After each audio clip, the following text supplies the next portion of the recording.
रे सुआ उड़े गगन लेके मोर संदेश सजना के अंगना। सुआ रे सुआ हरियर डार माँ मोर माया के बात कही दे ओ कर कान माँ। अरे कही दे ओ कर कान माँ, कही दे ओ कर कान माँ। आंसू मेहरा ऑन द माइक। छत्तीसगढ़ के माटी ले निकले आवाज, सुआ बन के उड़े मोर दिल के एहसास। गांव के गली खेतौ खार सजनी के याद में फेतौ खार। सजनी के याद में बीते हर रात।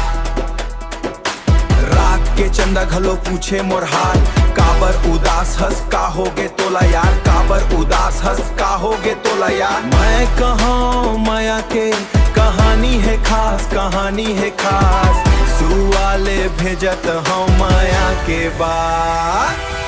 सुआ रे सुआ जाबे ते पास, कही दे मोर संगीला करत हूँ इंतजार। नदिया के धारा पवन के संग मोर माया के गीत गूंजे दिन और रात। मोर माया के गीत गूंजे दिन और रात, दिन और रात। यो ढोलक के ताल मंजीरा के बीट, सीजी कल्चर संग मॉडर्न स्ट्रीट। लोक कला जिंदा ये हमर स्ट्रीट, लोक कला जिंदा ये हमर पहचान।